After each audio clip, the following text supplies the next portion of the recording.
तो hello welcome guys, स्वागत है फिर से एक नए वीडियो में। तो आज हम लोग पढ़ने वाले हैं फिर से जो कि 8 क्लास का हम लोग का इतिहास का सेशन चल रहा है, जिसमें हम लोग पहुंच चुके हैं सेशन नंबर 5 पर, जिसमें जब जनता बगावत करती है तो 1857 की जैसे जो क्रांति होता है उसके बाद का जो आंदोलन होता है, उससे हम लोग 15 इम्पोर्टेंट एमसीक्यू करने वाले हैं, महत्वपूर्ण सवाल करने वाले हैं।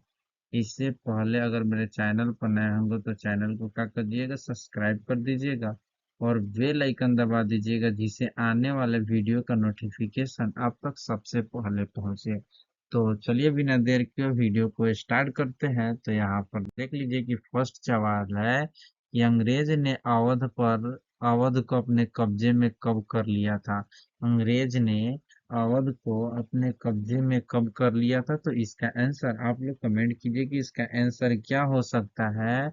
अंग्रेज ने अंग्रेज ने जो था ना, वो अवध को कब कब्जे में कर लिया था, तो ऑप्शन नंबर बी 1856 में कब्जे में कर लिया था। अगला सवाल है कि अवध पर सहायक संधि कब लागू की गई थी।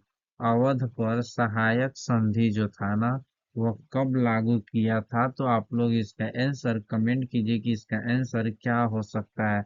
तो अवध पर सहायक संधि जो थोपा गया था, लागू किया गया था, वह 1801 में। ऑप्शन नंबर बी इसका राइट आंसर है। अगला सवाल है कि सीताराम पांडे को बंगाल का नेटिव आर्मी कब बनाया गया था। सीताराम पांडे को बंगाल का नेटिव आर्मी कब बनाया गया था, तो आप लोग इसका अब आंसर कमेंट कीजिए कि क्या हो सकता है। तो ऑप्शन नंबर बी 1812 में। अगला सवाल है कि सीताराम पांडे ने कुल कितने साल तक नौकरी की थी। सीताराम पांडे ने कुल कितने साल तक नौकरी की थी, आप लोग इसका आंसर कमेंट कीजिए कि सीताराम पांडे ने कितने साल तक नौकरी की थी। तो सीताराम पांडे ने 48 वर्ष तक नौकरी की थी, यानी ऑप्शन नंबर सी इसका राइट आंसर होगा। अगला सवाल है हम लोग का, और अगला सवाल को हम लोग देखते हैं। अगला सवाल है कि सीताराम पांडे की मृत्यु कब हुई थी। आप लोग बताइए कि इसका आंसर क्या होगा। सीताराम पांडे की जो मृत्यु है ना, वह कब हुआ था, तो सीताराम पांडे की मृत्यु जो हुआ था ना, वह ऑप्शन नंबर बी 1860 में हुआ था। अगला सवाल है हम लोग का कि मंगल पांडे को फांसी पर कब लटका दिया गया था। तो आप लोग बताइए कि मंगल पांडे जी जो थे ना, उनको फांसी पर कब लटका दिया गया था, तो मंगल पांडे को फांसी पर लटकाया था 8 अप्रैल 1857, यानी ऑप्शन नंबर ए इसका राइट आंसर है। अगला सवाल है कि मेरठ के जेल पर धावा कब बोल दिया गया था।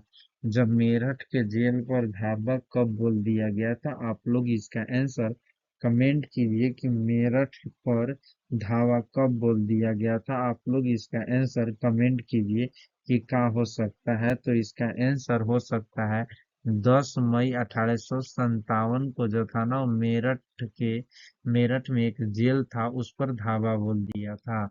अगला सवाल है कि सिपाहियों ने अंग्रेजों के जाने के बाद देश की कमान किसको सौंपा था। सिपाहियों ने अंग्रेजों के जाने के बाद सॉरी सिपाहियों ने अंग्रेजों को जाने के बाद जो था ना, वह देश का कमान जो था ना, वह किसको सौंपा था। आप लोग इसका आंसर कमेंट कीजिए। तो मुगल सम्राट बहादुर शाह जाफर को सौंपा था। ऑप्शन नंबर बी इसका राइट आंसर होगा। अगला सवाल है कि नाना साहब कहाँ रहते थे। बताइए कि इसका आंसर क्या होगा। नाना साहब कहाँ रहते थे, आप लोग बताइए कि इसका आंसर क्या हो सकता है। नाना साहब कहाँ रहते थे, बताइए इसका आंसर क्या हो सकता है। तो नाना साहब कानपुर के पास रहते थे। ऑप्शन नंबर ए इसका राइट आंसर है। अगला सवाल कि मुगल बादशाह का अंतिम शासक कौन था? मुगल बादशाह का अंतिम शासक कौन था? तो हम लोग जानते हैं बहादुर शाह जाफर द्वितीय ने मुगल बादशाह का अंतिम शासक था। लेकिन मुगल बादशाह का अगर शक्तिशाली शासक पूछे ना, मुगल बादशाह का शक्तिशाली शासक पूछे तो वहां पर हम लोग औरंगजेब को मारेंगे। अगर मुगल बादशाह का शक्तिशाली शासक पूछे तो वहां पर हम लोग औरंगजेब को मारेंगे। अगर मुगल बादशाह का अंतिम शासक पूछा ना तो बहादुर शाह जाफर द्वितीय को मानेंगे हम लोग। अगला सवाल है कि बहादुर शाह जाफर को जेल कब भेज दिया गया था? आप लोग इसका आंसर कमेंट कीजिए कि बहादुर शाह जाफर को जेल कब भेज दिया गया था। तो ऑप्शन नंबर सी 1858 में। अगला सवाल है हम लोग का कि बहादुर शाह जाफर और उनकी पत्नी को किस जेल में और कब भेजा गया था? बहादुर शाह जाफर को किस जेल में और कब भेजा गया था? तो हम लोग जानते हैं कि बहादुर शाह जाफर को 1858 में भेजा था। तो किस जेल में भेजा था? रंगून जेल में, यानी ऑप्शन नंबर बी। अगला सवाल है कि बहादुर शाह जाफर को किस विद्रोह के कारण आजीवन कारावास की सजा हुई थी?